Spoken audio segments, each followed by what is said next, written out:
Another week has gone by and we now face Sunderland in the Premier League. Last game before another international break, which is quite annoying. But I am more annoyed at the fact that Manchester United is in the same position it has been in for so many times, seasons gone by, and just last season already. This is a must win. Even though the reports out there say that even if Ruben Amorim loses this game against Sunderland, that Sir Jim Ratcliffe will not be sacking him and will still be giving him an opportunity at least until the end of the season to judge him fully. Why does it need to be that?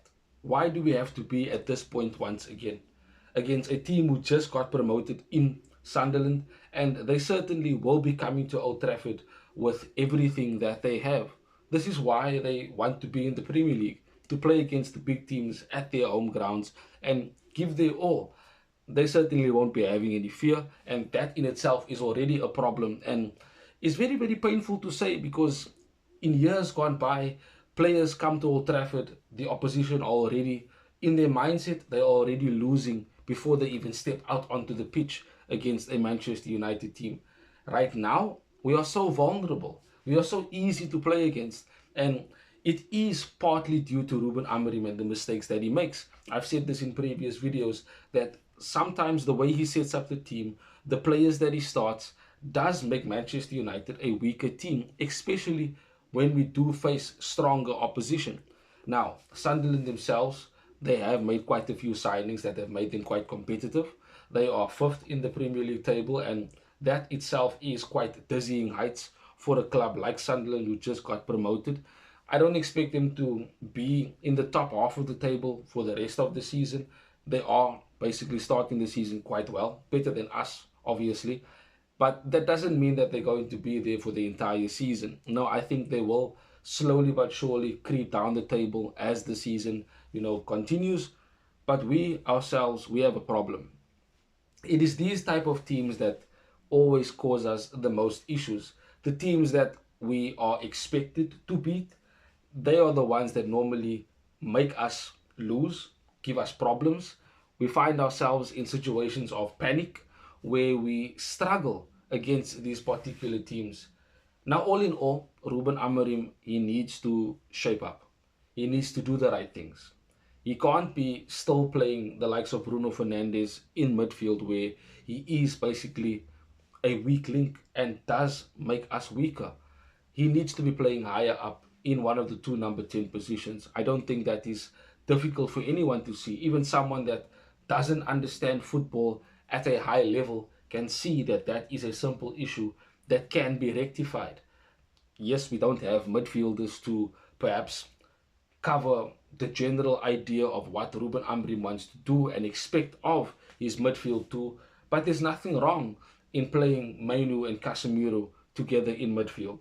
There's nothing wrong. They both are midfielders by trade, naturally. So they should be able to do exactly what you need them to do. Maybe not at the level that you want right now, but Casemiro has the experience. He's played in big games. He's won multiple trophies at the highest level. Obviously, we know it is, of course, the Champions League, etc.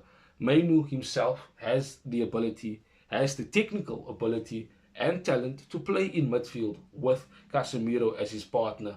I'm sure Casemiro will be able to guide him, help him in a positional sense, tell him where to be, tell him, when to move forward, when to press. Whereas with Bruno plays there, there's kind of an ill discipline to the way he plays. He likes to press even beyond Benjamin Sesko, and that leaves a hole in midfield which an Ugarte on his own, a Mainoo on his own, a Casemiro, with as good as he is on his own, cannot mark all that space on his own. That is why Bruno playing there is a problem. He doesn't want to be there. He wants to be higher up the pitch, getting the ball in those dangerous areas, making runs into the box, trying to be there on the edge of the box for a shot, etc. That is Bruno Fernandes. He's not a box-to-box midfielder. He's an all-and-out attacking midfielder. That's just literally who he is. So I certainly will expect us to win against Sunderland. We are playing at home. The pressure is on us. It is on Ruben Amorim. And we do need to Get the 3 points. We can't be continually dropping points, losing games. We are basically going to find ourselves in 15th place again, if not lower than that, if we don't start winning games consistently. And can we at least get a win before we go into the international break and then come back and we have to face Liverpool at Anfield? Let's have some sort of positivity going into the international break, because it's going to be very difficult to have to sit with no club football, no football of Man United, and only seeing the countries play and knowing that you just lost against Sunderland, a newly promoted team at home. The manager is under pressure, the players don't look up for it, and then you have to play at Anfield come your next game. Let's not have that reality set in. Let's get a win against Sunderland.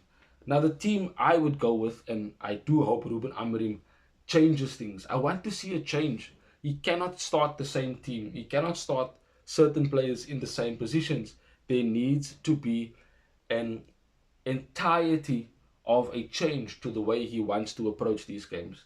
You have to start sending Lammens in goal. There isn't any excuses. Bayender isn't good enough.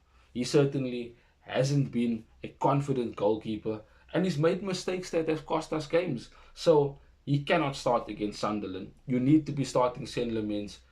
It is a home game. It's against a newly promoted team. So, I mean, how much more simple can the conditions be for a debut for Sen Lammens? So you have to start Sen Lammens in goal. The back three, Jaro, De Ligt and Shaw.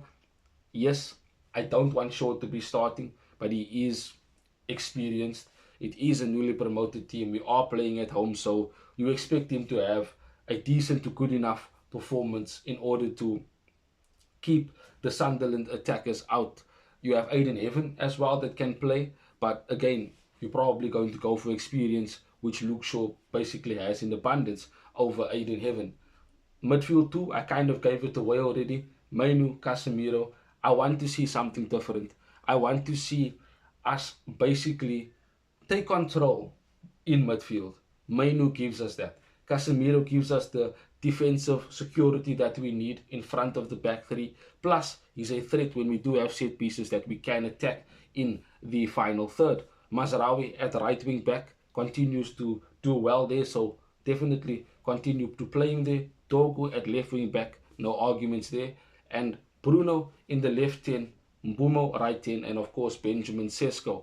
Yes, Cunha is not in my starting 11, and it's not to say that I've dropped him. I just want to see something different. You can still bring Cunha on from the bench in order to impact the game, and you can even start him. But Ruben Amorim is not going to be dropping Bruno Fernandes. He's not going to put him on the bench. He's not going to take him out of that midfield too. And let's be honest, if he starts Bayender, if he starts Bruno Fernandes in the midfield too, we are going to be having a problem. If Delo starts, we're going to be a bit weaker on the right hand side. I certainly hope that Amorim will make the right decisions, and he has to. His job is on the line. The players are under pressure, and we need to get more points on the board. We need to at least hold firm, hold steady, and try and have a concrete place in the table. We can't be jumping up and down, winning a game, then losing, winning a game, then drawing, losing a game, then drawing, then winning. No, then we need to get consistency in here right now. We need to start winning games consecutively. First of all, back to back. It never happened with Ruben Amorim.